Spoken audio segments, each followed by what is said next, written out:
In 2006, Saab sold more cars in a single year than it ever had before or would again. 133,167 of them, sold across nearly 70 countries, with Britain alone taking almost 27,000. 5 years later, a Swedish court in Vänersborg approved a bankruptcy filing for a company holding roughly $500 million in assets against nearly $2 billion in debt. The last new Saab had rolled off the line 4 days earlier. This was a company that put wipers on headlights before any law required it, mounted the ignition switch on the floor to protect a driver's knee in a crash, and turbocharged a mass production engine before almost anyone else had figured out how to make it livable. Saab wasn't out-engineered, it was out-owned. Saab didn't start as a car company. It started in 1937 as Svenska Aeroplanaktiebolaget, a state-backed effort to build fighter planes for a neutral country that refused to be caught unarmed as Europe slid toward war. For 8 years, the company built aircraft, not automobiles. Then the war ended, demand for fighter planes collapsed almost overnight, and a company full of aeronautical engineers had nothing left on the production line. In 1945, Saab greenlit a design project with the internal code name X9248. It later became Project 92, next in line after the Saab 91, a single-engine trainer aircraft. 16 engineers were assigned to design the company's first car. Almost none of them had ever designed a car before. Only 2 of them even had a driver's license. But they knew aerodynamics. They knew structural loads. They knew exactly what happened to a human body when metal failed under stress, because they'd spent 8 years thinking about it inside a cockpit, not a driver's seat. The prototype, built in 1946 and 1947 and nicknamed the Saab, meaning original Saab, was shaped in a wind tunnel, a step almost no car company in the world bothered with at the time. The production version, the Saab 92, went on sale in December 1949. 2-cylinder, 2-stroke, 25 horsepower, front-wheel drive, a teardrop body built to survive Swedish winters, and exactly one paint colour, moss green. Production moved into a converted aircraft facility in Trollhättan, a small industrial town that would remain Saab's home for the rest of its existence. It wasn't fast. It wasn't especially comfortable. But it was built by people who approached a car the way you approach an aircraft. Every gram matters, every surface has a job, and safety isn't an accessory you bolt on afterwards. That mindset, inherited straight from the factory floor that used to build fighter planes, would define Saab for the next 60 years. By the 1960s, that mindset had turned into a steady stream of firsts. In 1963, Saab introduced a diagonally split brake system, so that if one circuit failed, the car could still stop safely on a diagonal pair of wheels. Saab fitted seatbelts as standard equipment nearly a decade before Swedish law required them. In 1971, engineers solved the problem of headlights caking up with road grime in winter by building a wiper and washer system for the headlamps themselves. By 1974, Swedish law required every car sold in the country to have one. Within a few years, most of the industry had copied it. Then came 1978. Saab launched the 99 Turbo, one of the first mass-production cars to make a turbocharged engine usable for daily driving instead of just terrifying. That same year, Saab moved the ignition switch to the floor between the seats, not because it looked interesting, but because a key mounted on the steering column could shatter a driver's kneecap in a head-on crash. No other manufacturer ever copied that one. 1978 also gave the world the Saab 900, its wraparound windshield borrowed straight from fighter jet canopy design. It would go on to sell more than 1 million units worldwide, roughly 250,000 of them in the United States, where it became a badge of identity for a specific kind of buyer: the doctor, the professor, the architect who wanted performance without looking like they were showing off. By 1982, Saab's automatic performance control system was managing turbo boost so precisely that Maserati licensed the technology for its own cars. The momentum kept building for decades, and in 2006 it peaked. 133,167 cars sold worldwide, a European record of 88,859 units, and in Sweden, the 9.5 biopower made Saab responsible for nearly 1 in 3 environmentally friendly car sales in the entire country, a decade before green became a spec sheet requirement everywhere else. If you want stories like this one, The ones about how a company gets built and then quietly unbuilt before they turn into headlines, that's exactly what the newsletter covers. Links in the description. Because the year Saab hit its all-time sales record wasn't the start of a new era. It was the tail end of one that had already been signed away. The company that put the ignition key on the floor also sold half of itself in 1990, and the rest of it by 2000. General Motors bought 50% of Saab Automobile for $600 million, then exercised its option to buy the remaining half for $125 million more. At the time, it looked like salvation. Saab was tiny, selling well under 150,000 cars a year against manufacturers moving millions. Independent survival in that world was a bet almost nobody in the industry thought Saab could keep winning. GM offered something Saab had never had: global scale, shared engineering budgets, and a distribution network Saab could never have built alone. It was sold as a lifeline. It was actually a slow transplant. GM folded Saab into its global platform strategy, the practice of building several brands' cars on the same underlying architecture, to split the engineering cost between all of them. The Saab 9.3 ended up sharing GM's Epsilon platform with the Opel Vectra. On paper, this was smart. Shared platforms meant lower development costs, faster product cycles, and access to a supplier network at GM's prices. Every number in the boardroom said this was the intelligent move. But Saab's identity was never built on efficient parts sharing. It was built on the opposite: a small team of aircraft engineers solving problems nobody had asked them to solve, expensively, on purpose, because that's how a company that used to build fighter jets approaches a windshield. GM wasn't buying that culture to preserve it. GM was buying a niche European badge to extend a platform it had already paid for.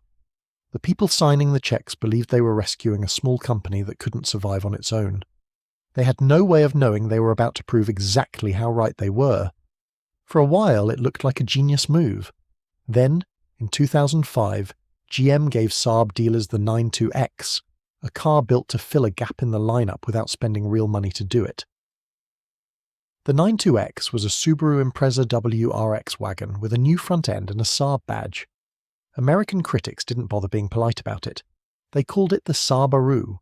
It sold barely a few thousand units before GM quietly discontinued it. Then came the 97X, built on a Chevrolet Trailblazer chassis, body on frame, with an available V8 and styling recycled from a cancelled Oldsmobile Bravada. The 97X was marketed as a Saab competing against the Volvo XC90. It still carried the floor-mounted ignition key, Saab's signature safety feature, bolted into a vehicle that shared almost nothing else with a single car Saab had ever engineered. Reviewers called it the Franken-Saab.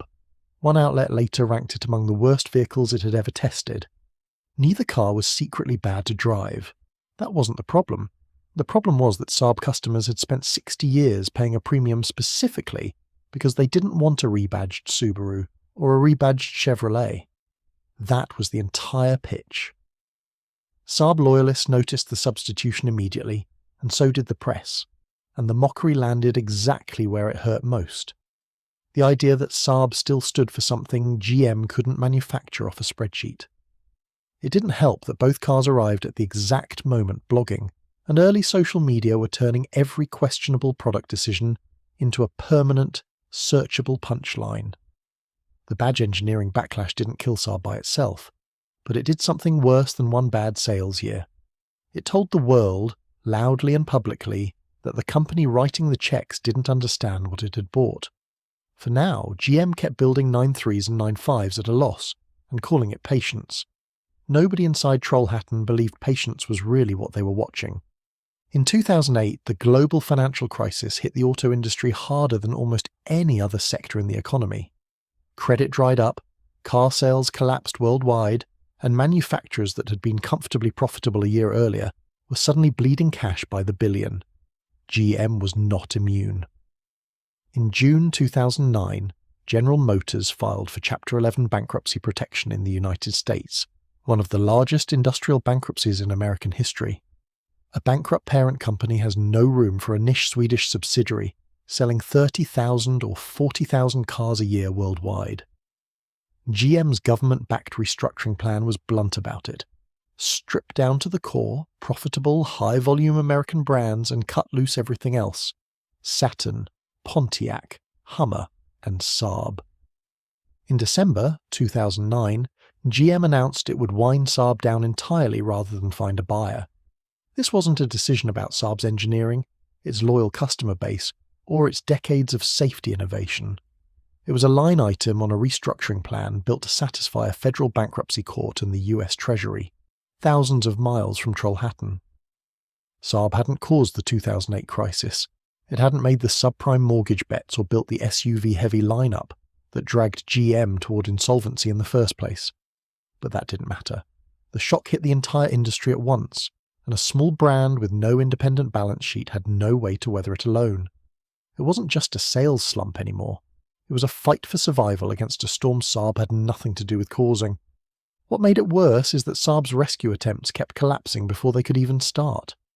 In 2009, a consortium led by the tiny Swedish supercar maker Koenigsegg agreed to buy Saab from GM, backed by a $600 million funding commitment guaranteed by the European Investment Bank. For a moment, it looked like a homegrown solution. Then, in November 2009, Koenigsegg walked away from the deal entirely. With no buyer and a wind-down already announced, GM finally agreed in February 2010 to sell Saab to Spyker Cars, a Dutch manufacturer of low-volume exotic sports cars, for roughly $74 million. The year before the sale, Spyker had built 43 cars and lost close to $35 million doing it. This was now the company responsible for reviving a brand that once sold 133,000 cars a year. Spyker's CEO, Victor Muller, promised to restore Saab's Swedish identity and independence. And to be fair, under Spyker, Saab did start engineering cars as Saab again, not as a GM subsidiary. But Spyker had never had the capital to run an automaker at scale, and it never found it. Saab was now 3 owners deep in barely 2 decades, each one smaller and less capitalized than the last. A global industrial giant, a nearly bankrupt version of that same giant, and now a boutique sports car maker that built fewer cars in a year than Saab used to build in a single day. If this is the kind of ownership story you want more of, the numbers behind the headlines, not just the headlines themselves, that's what the newsletter is for, links below. Because what happened next wasn't really about cars anymore. It was about who still had enough money to keep the lights on in Trollhättan. Under Spyker, Saab was reportedly losing about $1.3 million a day. Over roughly a year and a half, total losses topped $467 million. Production halted repeatedly through 2011 as suppliers, unpaid for parts already delivered, simply stopped shipping. Employees went unpaid for weeks at a stretch.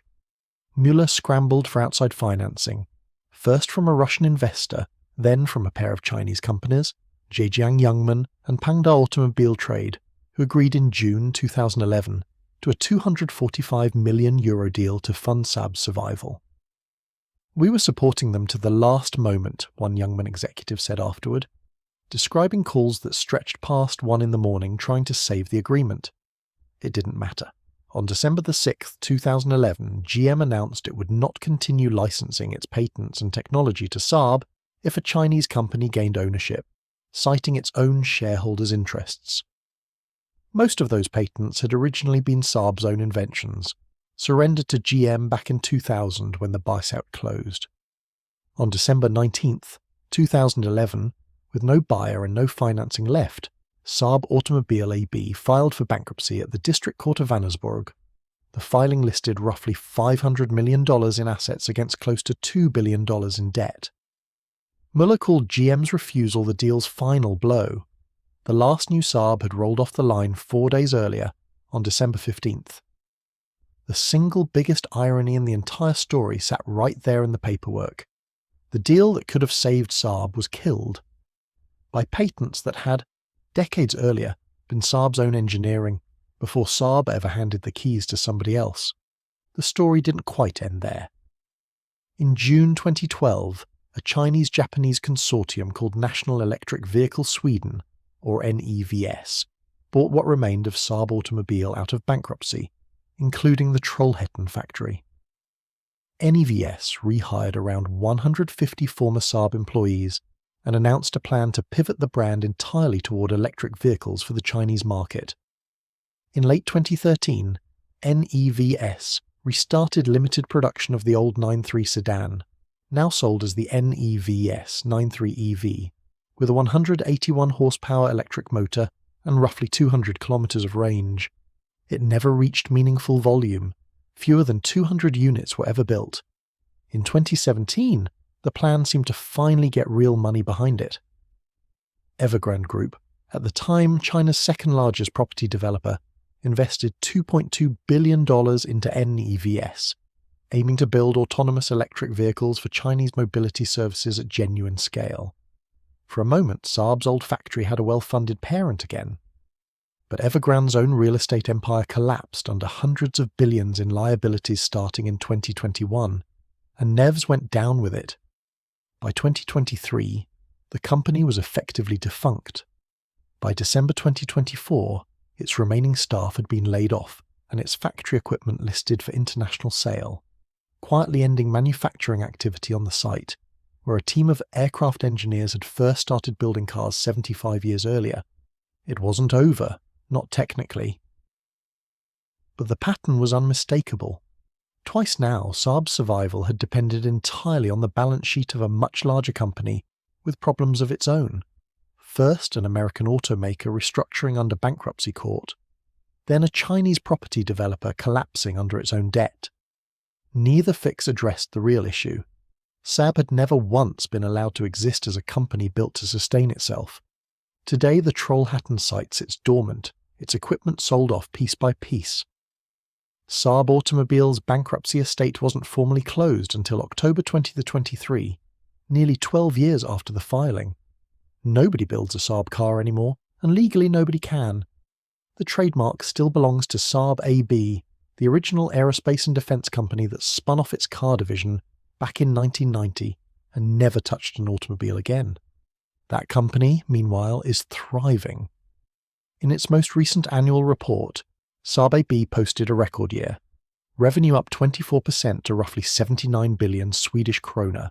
Order bookings up 74% to a record 168.5 billion krona, and a backlog of 274.5 billion krona in future work. Its market value has roughly tripled since Russia's invasion of Ukraine reminded Europe why it needed a defense industry again. The aircraft company that never chased scale in the car business is now worth more than the car company built by chasing it ever was. The lesson of Saab's collapse isn't really about turbochargers or a floor-mounted ignition key. It's about what happens when a company's most valuable asset, a culture built to think differently from everyone else, gets handed to an owner whose entire model is making everything think the same. Saab's engineers never stopped inventing. They kept solving problems nobody asked them to solve, right up until the moment the paperwork stopped caring. Volvo, the other Swedish car maker everyone always compared it to, survived the same era by staying just conventional enough to be worth protecting. Saab never learned how to do that, and depending on who you ask, that was either its fatal flaw or the only part of it worth remembering. Being years ahead of an industry only means something if the people who own you are willing to let you stay that way. Saab spent 60 years building cars like aircraft, engineered to survive nearly anything except the people flying them. If you want to see what happens when a company makes the opposite bet and it actually pays off, the next video is right there.